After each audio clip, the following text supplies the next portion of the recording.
What's going on, everybody? Welcome to a special episode of Dissect That Film, where today we are interviewing somebody. We've only done a few of these, but it's always a lot of fun. And today we are interviewing the writer, director, and actor behind the short film Headstone of Solitude. We have Sid from Sids Cinematics.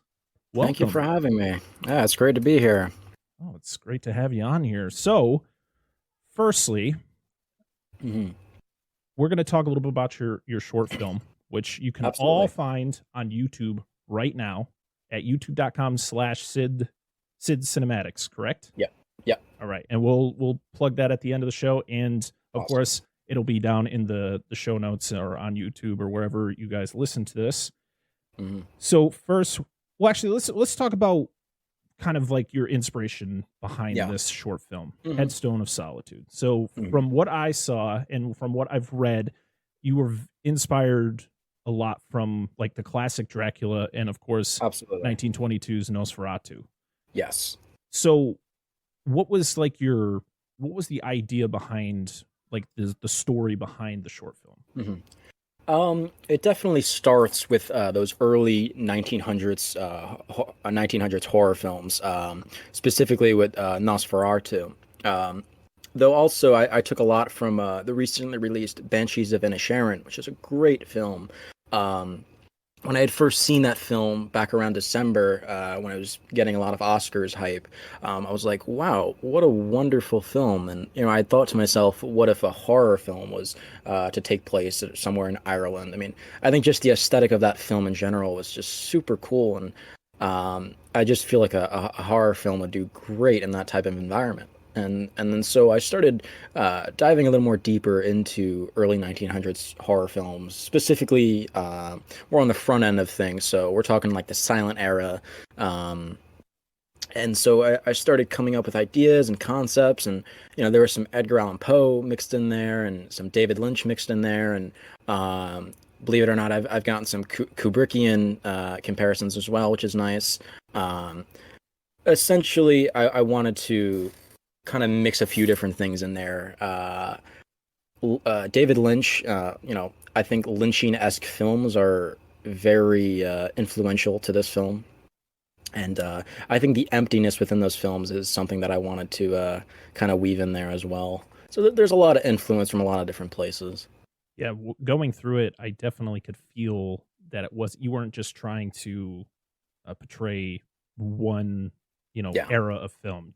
Absolutely. The look of it, of course, is one era, and then of course the dialogue is a different era. Like you said, it's you got your Kubrick, you got your Lynch, and which I definitely could, because it's funny because like the visual style is the silent era. So like of course there is no dialogue. It's all based on just action and a text screen that tells you what they're saying, where you kind of incorporate all of that. And I really appreciated that, and really appreciated just kind of how it's sometimes it's kind of like jarring, like when like the characters are having a bit of dialogue between each other, and you're like, oh, it feels odd with the way that it looks and what they're saying to each other. It's like and then some of the lines you're like, whoa, I wasn't expecting that. And the direction this goes in, it goes in so many different directions. But let's before I'm going to let you talk a little bit about yourself and about what you do. But before we do that, let me just go through the plot synopsis to kind of get everybody on board of what this short film is all about. So it is set in the early 1900s Ireland. A young man dependent on the attention of his mother grows increasingly obsessed with the mysterious loss of his recently deceased wife. It's like, of course you think of, somebody who is like obsessing over like the approval of his mother or, their mother period. Of course you think of Norman Bates and Psycho. You kind of get that a little bit. And then of course, just the straight up obsession of, losing someone and just can't accepting the fact that they're never coming back. And what would you do to bring them back? And you dive into some very dark moments, and a lot of it is just I don't want to get into too many spoilers, of course, because I want everybody to check it out and experience it themselves.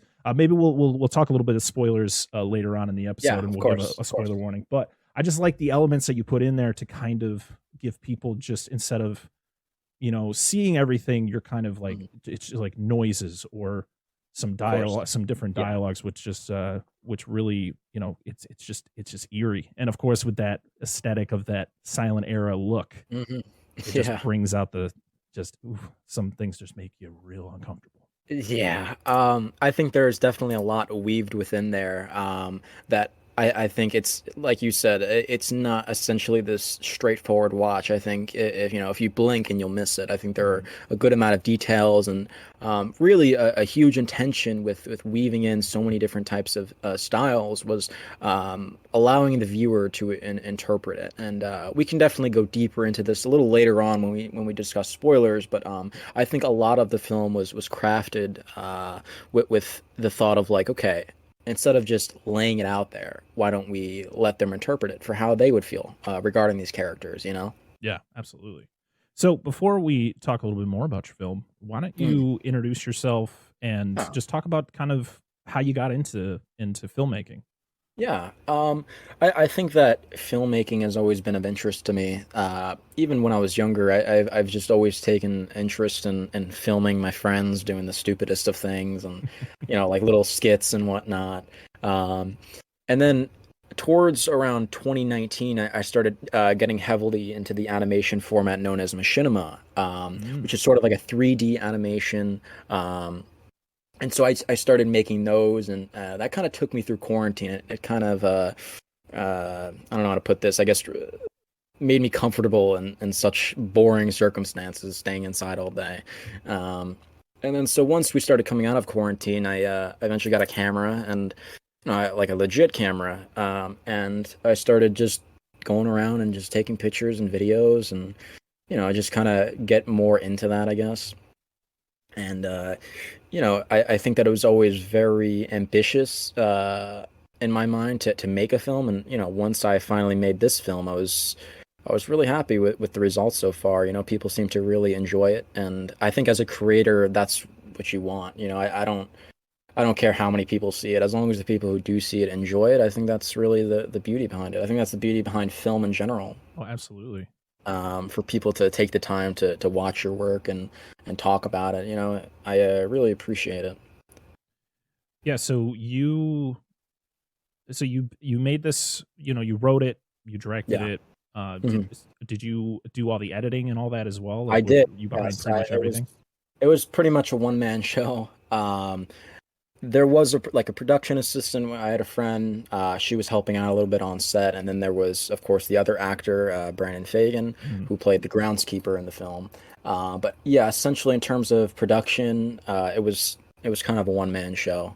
Um, some of the shots that where I was in the shot, and there was camera movement, or it was framed a certain way. Of course, I had someone to help me behind the camera, which was a big help. Um, Again, my buddy Brandon, who plays the groundskeeper, he was a great help in being able to man the camera when I was in frame.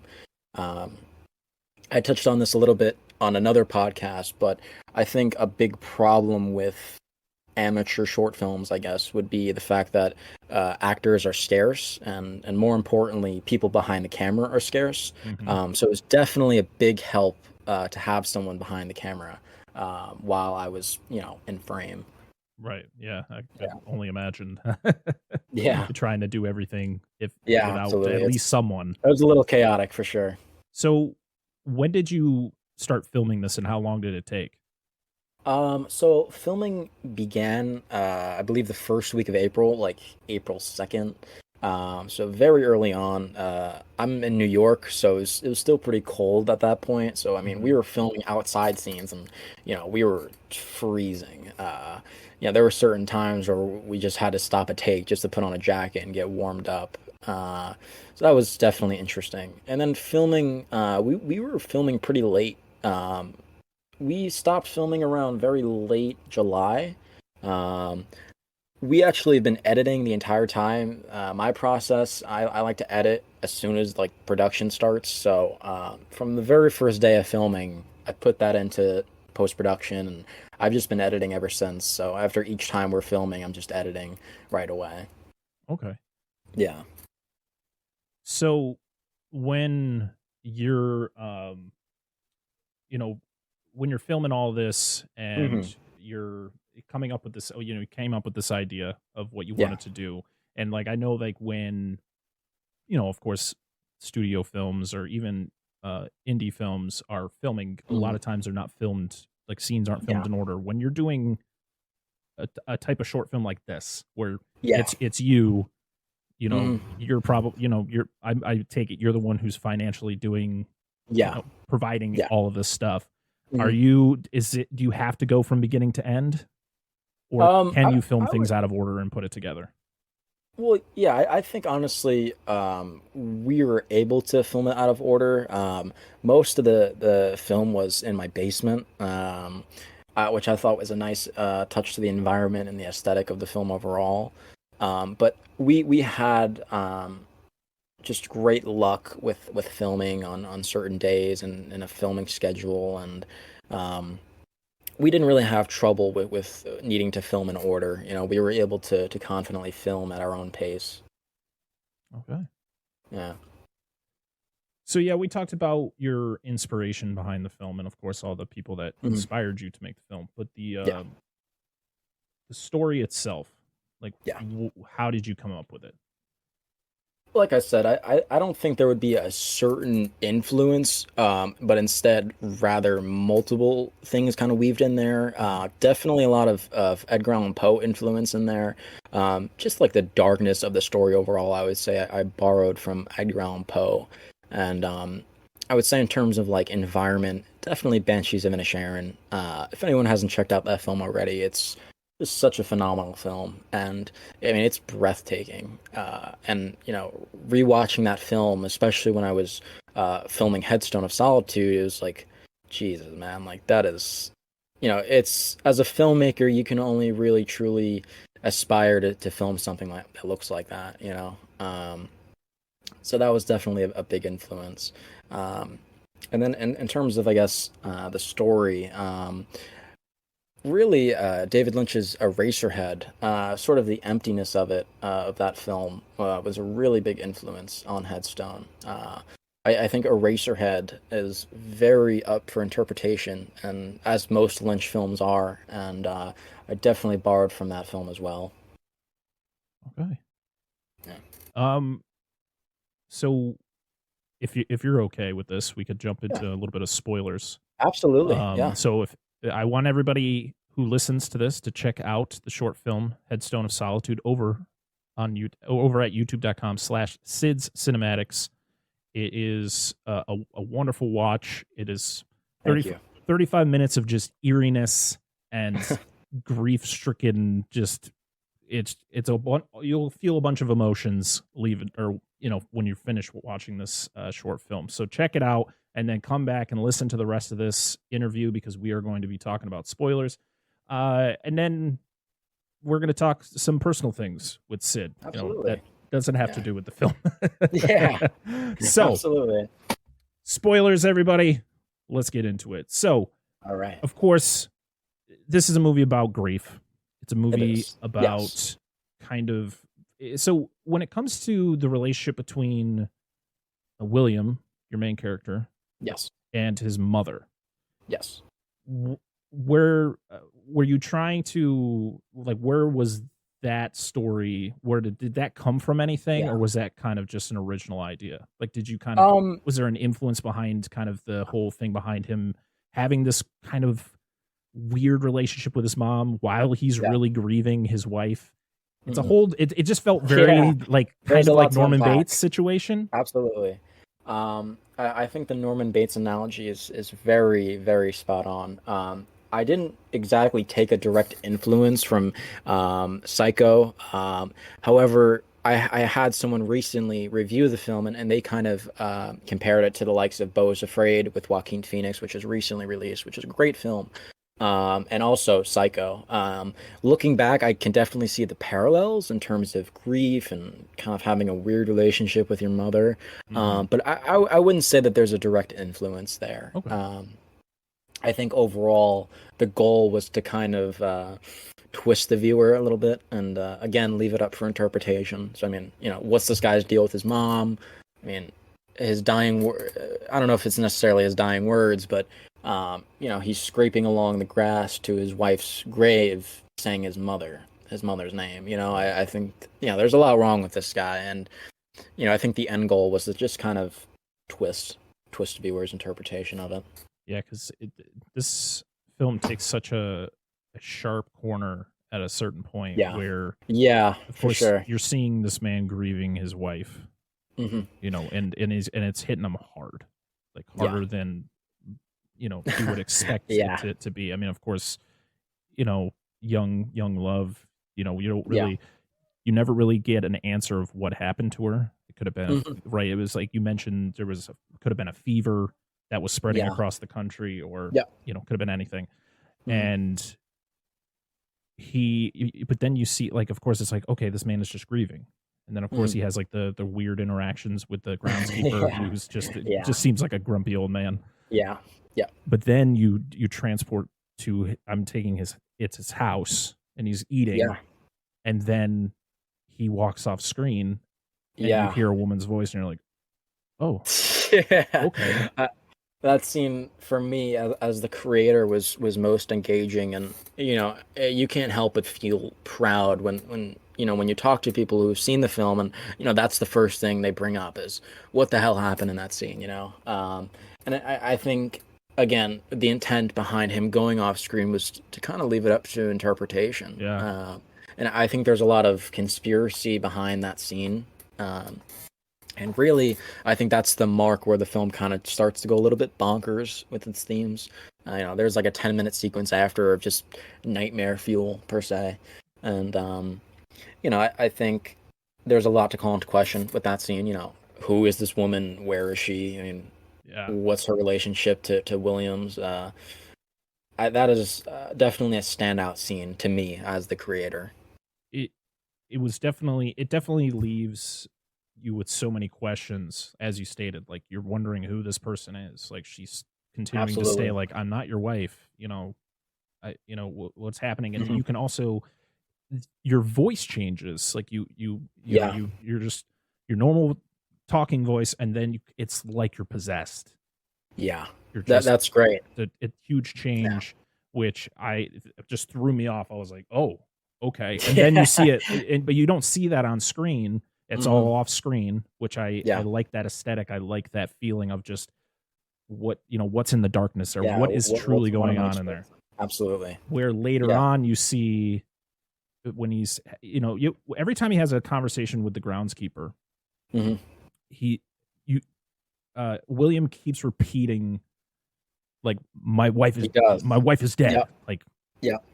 And he's, of course they call each other names and stuff. And, and and then later on, you see that voice change, but you see William project that voice, like, in person. Absolutely. It's not in the darkness. It's straight up. And then, of course, everything happens at the end, and you're just left kind of going, oh, okay. What the hell did I just watch? That just happened. Absolutely. And then it ends, and and that's the great thing about short films. These quick, half hour, 35-minute shorts, where it's so easy to just hop back in again, to be like, what did I miss? What little element didn't I see on that first watch? And this is definitely one I'll be going back to a few times to kind of, I appreciate that, to get to kind of, because like, I was left with a lot of questions, and I don't want to ask you every single question. I want to kind of see if I can figure some of them out myself, and maybe I'll message you down the road and be like, hey, what did this mean? This, I think that's what's interesting, especially getting to meet people like you and other filmmakers, writers, other people that we've interviewed on here. But yeah, this is it's wild how, I don't know how much you ended up spending to make this movie. It's wild what people can do. It's so impressive to see the things that you were able to do in this movie, and to really bring out such eeriness of just, there are scenes where there's no dialogue. It's just you sitting there eating, and you're just kind of like, that's a good way to put it. Okay. And then of course you have the most nightmare fuel scene, which is it mirrors a lot of stuff that I'm seeing on TikTok right now, where it's people it's this whole thing of like doppelgangers type thing where they're seeing themselves. Okay. Yeah. And it gets me every time. And like when you're in bed and then you're you're just laying on your back and then you just open your eyes and it's just one of those looks like you don't know how to process what you're seeing. And then you look and it's you holding the picture of your wife. Yeah. And you're just like, oh, where is this going to go? And there's no dialogue. Yeah. It's just that other version of you, which I'm guessing is I mean, so who is this character? This other you? Is this just the projection of like the darker side of William? I think you kind of nailed it right there. It is definitely this dark parallel reflection of himself. Like I said earlier, I think that within around the 10 to 15 minutes in the middle of the film, it's kind of just bonkers. And I think a lot of that is influenced very visibly by his dark parallel self. I think with the scene you're referencing specifically, it's very, very up for interpretation again. Because, I mean, he's sleeping, right? You see all that, and then he's sleeping, and then he wakes up and he still sees this dark reflection of himself. And, I think it's ultimately really, I want to say, really interpretive to like, okay, well, is this guy seeing things? Or, I mean, is this another nightmare? I mean, is this guy just kind of nuts? Like, I think that was definitely done purposefully, and I'm glad it had that effect on you. Yeah, it definitely threw me off. It was one of those moments that watching it, it kind of like it startled me because it's such a quick cut from sleeping you to then you standing there at the end of the bed. Yeah. Of course, like the outfit that you're wearing in that scene, the little baller cap, bowler cap, whatever the hat is called. It was just like, oh, okay. So I do. It's not a spoiler, but who's the woman in the picture?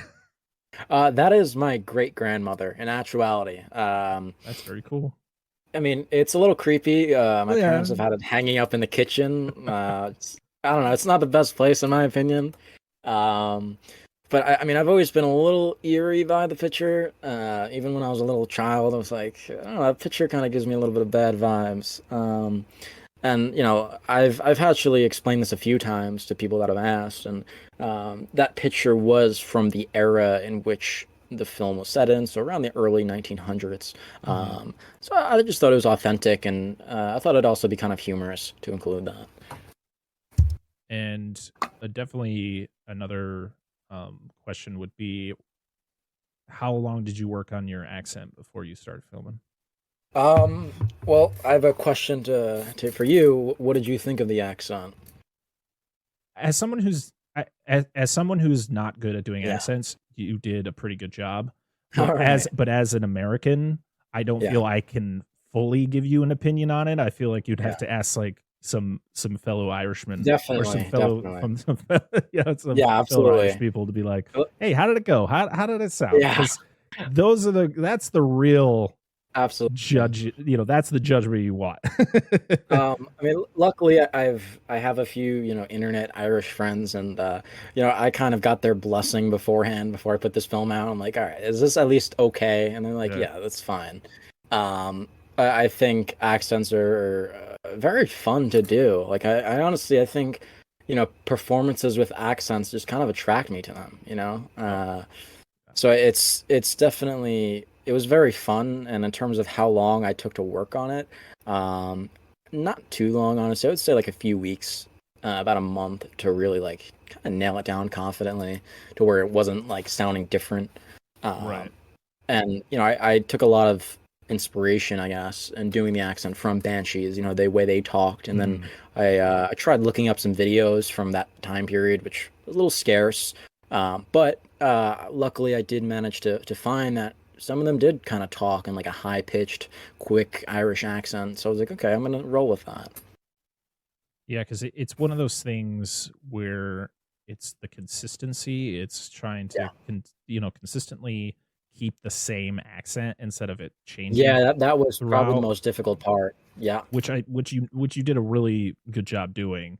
Like, it didn't feel like I was hearing something. There might have been like maybe a small slight, like it maybe, your normal voice either slipped in there or maybe it went into slightly a different accent, but it's so it's so quick. You're not going to be like, oh, there it is.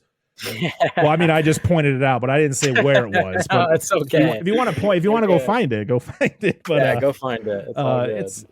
I mean, that's the thing for me. I'm the kind of guy who can do accents off camera. Really? But then I get on camera and I forget how to do them. It's like nothing you could do now. It's like I get stage. No, I don't think I could right now. All right, all good. I'm dipping my feet into some voice acting. On another podcast that we collab with. So I'm working on certain things. I haven't had to do an accent yet, but maybe down the road. I got to work. I look forward to that. I hope to hear an Irish accent in there. Sometimes I slip one in if we're talking about a movie where someone's got an accent, I'll probably slip some bad accent in there. But right. it's all for comedy's sake. I get it. It's all good, man. All right. Well, I think we covered a good. I don't want to give away too much of the film. I want people to experience it. Of course, we did throw some spoilers in there, but now let's just have a conversation, just me and you. Absolutely. Let's talk about whatever we want to talk about. Let's talk about maybe what movie made you fall in love with the film industry, or just movies in general. I would have to say Christopher Nolan's Dark Knight. And with that answer, mainly because I was younger and I had seen that film over and over and over when I was very younger. And obviously Star Wars, kind of movies, I guess, catered to a younger audience. And then as I got older, I obviously grew more mature film taste. But I think The Dark Knight is just a great film. I mean, you don't have to be a superhero person to enjoy it. I think it's just such a well-crafted film, and it takes a lot of inspiration from my personal favorite film, which is Michael Mann's Heat, which is a phenomenal film we can get into in a little bit. But I would say for a film that got me into making videos with my friends and recording my action figures, just wanting to create videos, I guess.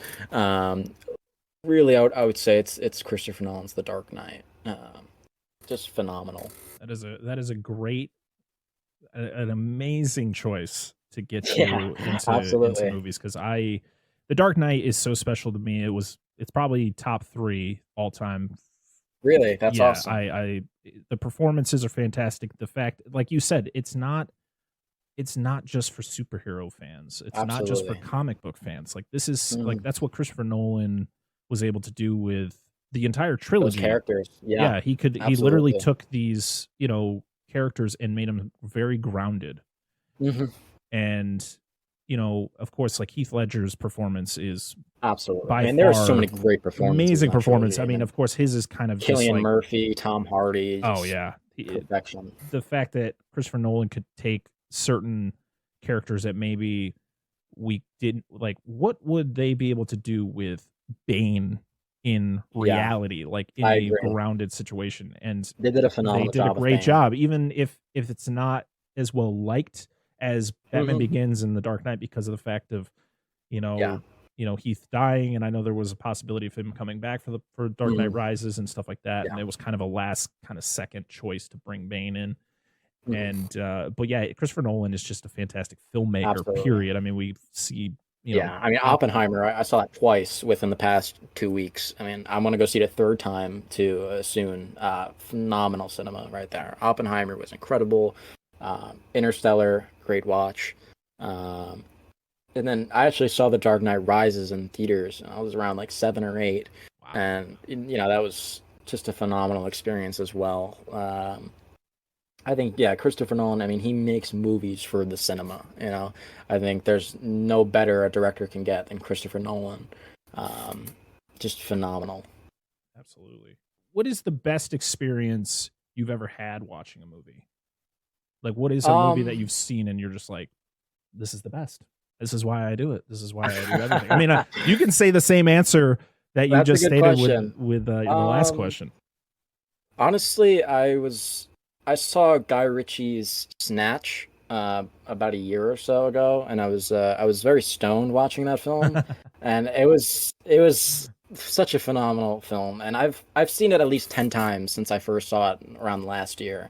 I mean, I can never get sick of Snatch. I mean, and then Lock, Stock, and Two Smoking Barrels, also phenomenal cinema, which was made a few years before. Yeah, those early Guy Ritchie films. Yeah, I love absolutely. Snatch. That Snatch was Snatch like my first experience with Jason Statham. really. Yeah, and because I watched Lock, Stock, Two Smoking Barrels after Snatch. Yeah, so did I. Yeah. Which was even earlier Jason Statham. Yeah, it was, I think, 98. Yeah, and then Brad Pitt shows up in Snatch. I was like, oh, yeah, all Brad right. Pitt is phenomenal. That might be my favorite Brad Pitt role. Yeah, and of course he's got that heavy Irish. We're talking about Irish accents. Like he's got that heavy Irish accent.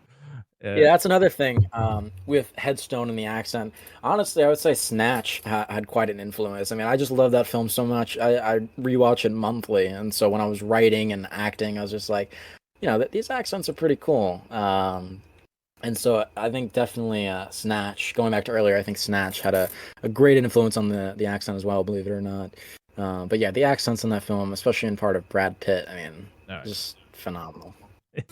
It's crazy how well an American was able to portray that kind of character on screen. Yeah. I've heard this analogy a lot. If Brad Pitt wasn't so attractive per se, I mean, he'd be like a renowned character actor. Like, people really underestimate like that he's in reality a character actor. Oh, absolutely. And I think that, given that he's so goddamn attractive, I think people tend to kind of forget that. They kind of just typecast him as like the attractive lead character. Right. Yeah. I mean, I was introduced to Brad Pitt with Seven, like, which is crazy to think about.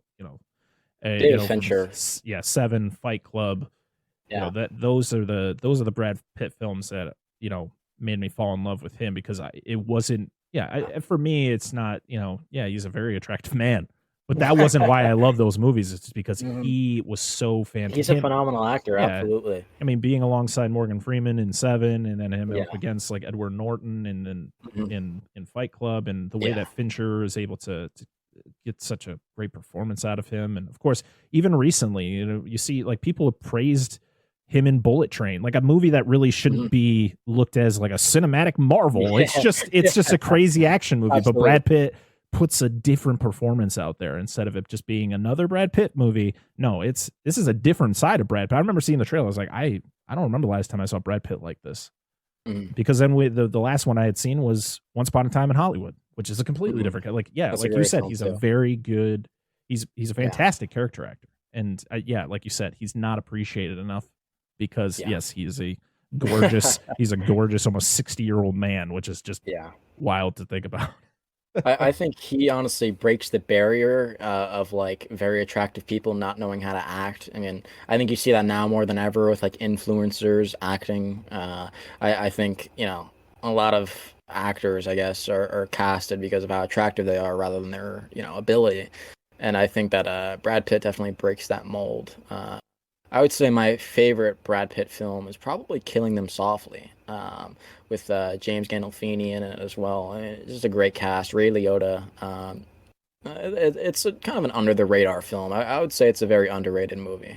Very good watch. Yeah, that's definitely one that it's very split down the middle. You either have the people who love that movie, or there's people who just. I've heard people that are just like, that movie is terrible, and you're like, oh, I love it. I love Killing Them Softly. I don't care. I'll say it proudly. No, that's fine. I mean, that's what I love. Killing Them Softly fan. I mean, to be honest, this is what I love about talking about movies, and that's why I started doing this podcast 2 years ago, was the fact of I want to hear all the different sides of when it comes to opinions on certain movies, because there are movies that I love and a lot of people don't like, or there's movies that I'm not too far. I don't go around hating movies anymore. The only movies I ever talk about not liking, like hating, are the Resident Evil movies. Okay. I think it's more now just a joke. Like, they're not good movies, but I like to just go a little above and beyond because it's just kind of a joke on the show now. But it's more of just like, it's just a movie that I'm glad I saw once, but I'll never see again type thing. Where there are good movies that are the same way. For you were talking about the Banshees of Inisherin. That movie is fantastic. It is very good. I remember sitting down one day. I didn't have any plans. I sat down. It was on HBO Max, and I went through it, and I was like, everything about this movie is wonderful. Of course, where it was filmed, the Colin Farrell. It was 2022 was a great year for Colin Farrell. It was between the Penguin, and the Banshees of Inisherin, and then of course you can't go wrong with Brendan Gleeson. Who's fantastic in everything. Even when you talk about 1999's Lake Placid, which a lot of people don't even remember he was in that movie, but he was, and he was great. But that's a type of movie that's so good. I enjoyed it so much, but I don't know if I could go through that emotional distress again. I saw it 2 times in a week. I was fine. There's just those type of movies for me that are just they're so good, but they drain you emotionally. Absolutely. And so you're like, oh. I was quite disturbed. I mean, both times, 3 or 4 times I've seen it. Really, I mean, it is. I think people underestimate how disturbing that film kind of is in a way. I mean, not to spoil it too much, but I mean, the guy's throwing fingers at a house. I mean, I don't think there's any more disturbing you can get than that. I can't believe anyone would call that film boring or oh no. Yeah, I mean, I think the dialogue itself is entertaining to me. The breaking up of this friendship. Oh, absolutely. Like there's literally scenes that go on for 5-10 minutes of just dialogue. And there are a lot of people nowadays that don't like that type of stuff. Like they don't they want, of course, there's just people out there who just we're so ingrained with superhero movies and action movies that we can't appreciate just good, just people sitting around talking. And like, yes, things are going to happen in this movie, but there are going to be scenes where you're just 2 characters sitting at a table and having a conversation, but the conversation is so good, absolutely, and so intriguing that you were just at the edge of your seat wondering what the heck. Carrie Condon killed her role. I mean, she was a scene stealer. Every scene with either Colin Farrell or Barry Keoghan, she just stole every scene she was in. Yeah, it's phenomenal. So it's. I mean, I feel I will watch it again at some point, but it's one of those things where I just kind of have to like prepare myself, and I love experiencing movies for like getting my wife to experience movies for the first time. Yeah, absolutely.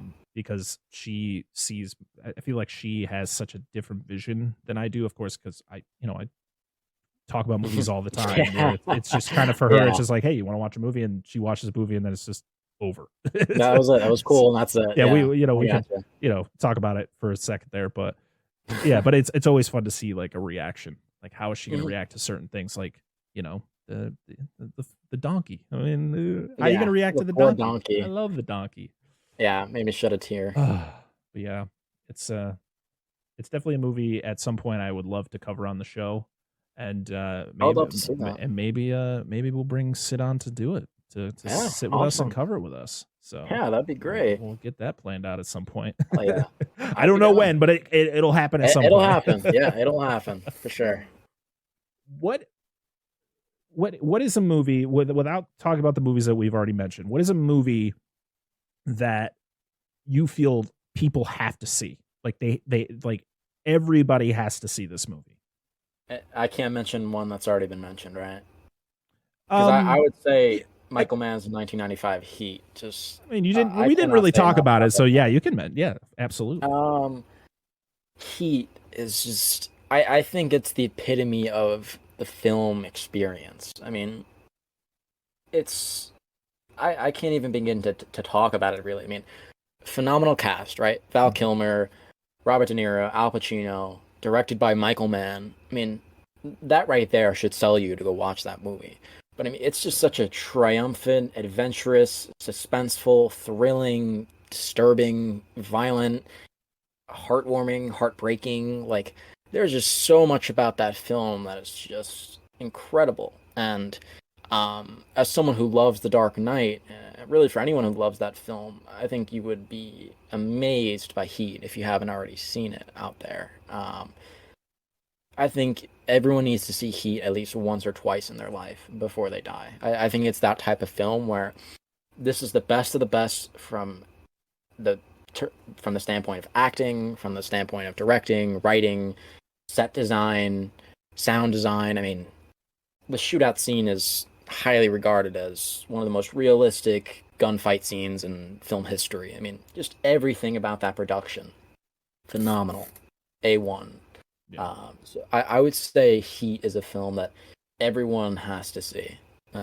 It's a film that I hold very dearly. It's definitely one that is like, Heat is a movie that it was so well made. Michael Mann, Yeah, like he knows how to direct. Like, this man knew how to direct action. Of course, getting legends such as Al Pacino and Robert De Niro in the same movie.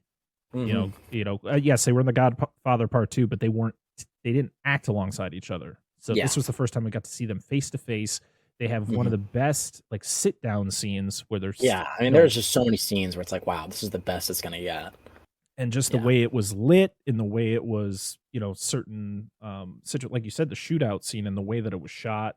It's not a bunch of jumps, which I feel filmmakers love to do, and it's just nauseating. Batman Begins is kind of nauseating to watch at times with the fight scenes. Yeah, I think it was always trying to figure out like how to get Batman to look good fighting. Yeah, because the only way Batman looks good fighting is in animated form, in my opinion.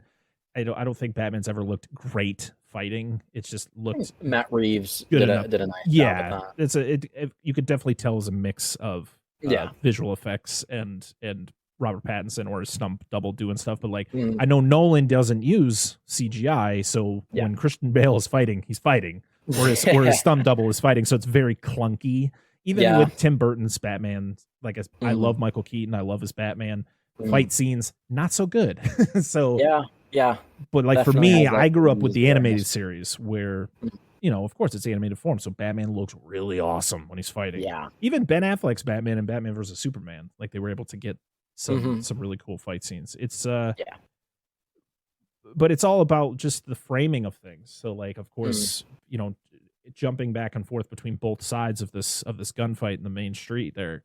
And it's just so well done. And when you would look at Michael Mann films, going forward, like I really enjoyed his the Public Enemies with Johnny Depp. I didn't really enjoy that one, honestly. I wasn't the biggest fan of that, but I do really admire Michael Mann as a director. Like, I'm a huge fan of Collateral. I'm a huge fan of Thief. Obviously, a big fan of Heat.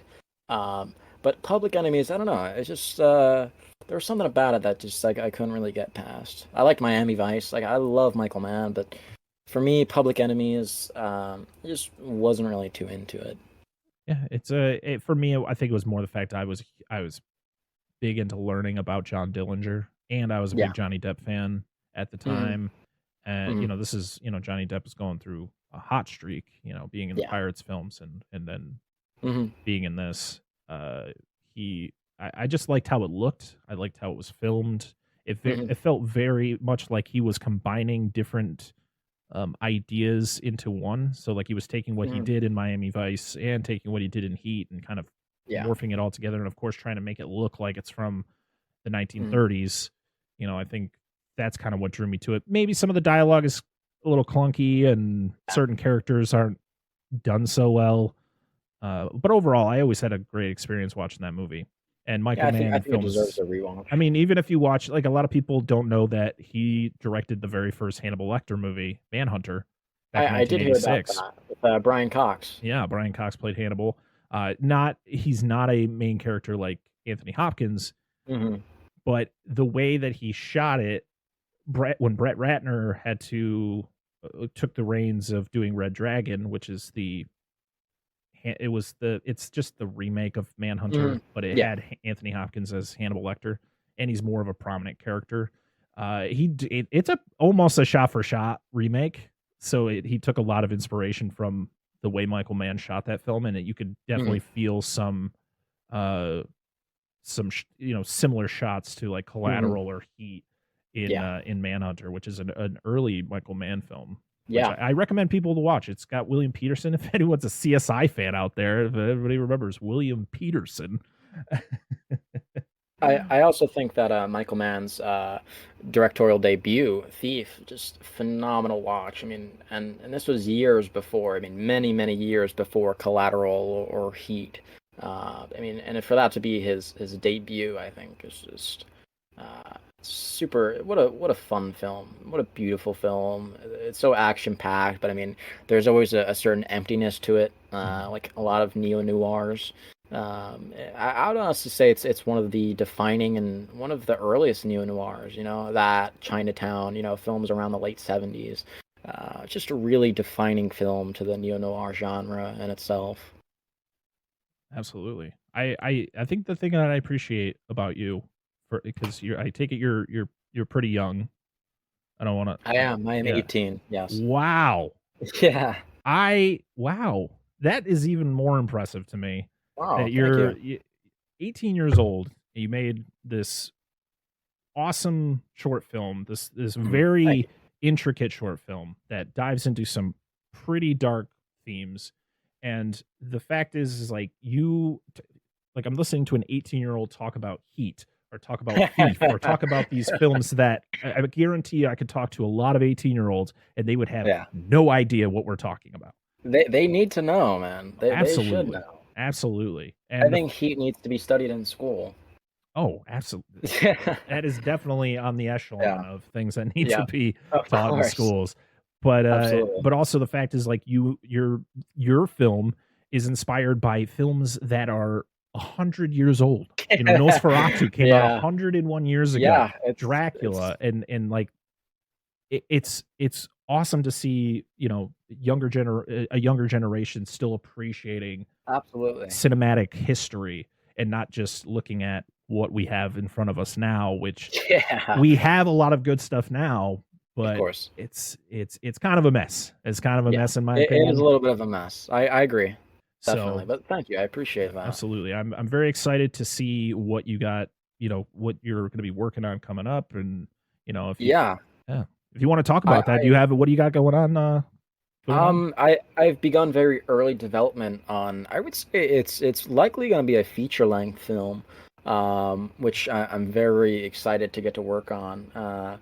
It kind of encapsulates the experience of a bunch of young delinquents and I would say some influences would be the Safdie brothers' Good Time, phenomenal film. I mean, I think the Safdie brothers are just such an incredible pair of directors. Right.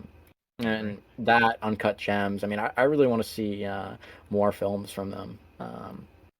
But I would say Good Time is a huge influence on the film. Darren Aronofsky's Requiem for a Dream. I love Darren Aronofsky. The Wrestler, Requiem for a Dream, The Whale, phenomenal films. But Requiem for a Dream is such a huge film to me in terms of its influence and just the overall aesthetic and themes. I mean, it's a very disturbing film, very disturbing. Not in the sense that it's a horror film or anything. I mean, it's just such a real film, and that's something I hope to encapsulate with my upcoming film. It'll be a crime drama film, and it'll be likely, hopefully, out sometime around the spring of 2024. Maybe a little later on, but I'm definitely very excited. I'd love to come back on here and delve into that a little bit when the time comes. That would be a pleasure. Absolutely. But I'm very excited, and I really am excited to hear what everyone else continues to say about Headstone. I mean, I really appreciate all the support. The film is available for review on Letterboxd. I'm not sure if you're on there or if anyone else is on there. Sure but am, and I will definitely be leaving a review. Definitely, I'll send you the link in our messages later on. But right. Yeah, anyone who's out there, if you have Letterboxd, feel free to review it on there. I check all the reviews, and really, I think the biggest thing as I guess an aspiring filmmaker is people's thoughts and feedback. I mean, Absolutely. I really do value all of that. So anyone who wants to go check that out, thank you, and I look forward to hearing all your thoughts. Absolutely. I mean, that is I Oh, think that's how we all get better at what we do, you absolutely. know, even as somebody like for me, you know, as just doing a podcast, we always appreciate Of your course. honesty. Like, how are we doing? Well, are you enjoying our Yeah. show? What don't you like about our show? Maybe we can work Mhm. on that. And, and filmmakers and everybody in that type of industry, they want that too. They want your honesty. They don't want you to just sugarcoat things and just tell them, "Hey, it was amazing," even if you didn't maybe think it was amazing. Let them know, what maybe there's a question you have that Sid here could answer if it's something confused you or something like that. It's definitely like I said, these short films are so easy to consume and so easy to go back to. So watch it a couple times. You could watch this 3 times and it's the length of a 90-minute film. So do that, and then you'll find things that like I said, I probably have missed things. I'm gonna watch it a couple more times. I'm gonna get gonna pass it around and have other people watch it and get some feedback. So yes, make sure to check out Headstone of Solitude over on youtube.com/Sids Cinematics. Sid, thank you so much for being on. Thank you for having me. It was an honor. It was great. It was great to talk to you. It's always I'm still trying to work on my interview skills. Oh, you were fine. Hopefully they were. You were fine. We're all good. Oh man, but I greatly appreciate it. Do you want to plug anything before we go? Everyone, check out Dissect That Film's other podcasts and interviews and whatnot. This guy's awesome, and thank you for the opportunity. SidsCinematics on Instagram, SidsCinematics on YouTube, and Headstone of Solitude on Letterboxd. That's really it. Thank you for having me. Yeah, it was lovely. You. Yes, and all those links will be down in the description. So yeah, thank you. Until next time, I am Brett Parker, and that is Sid from SidsCinematics. And this has been another episode of the Dissect That Film interviews. See y'all again next time. Bye. See you.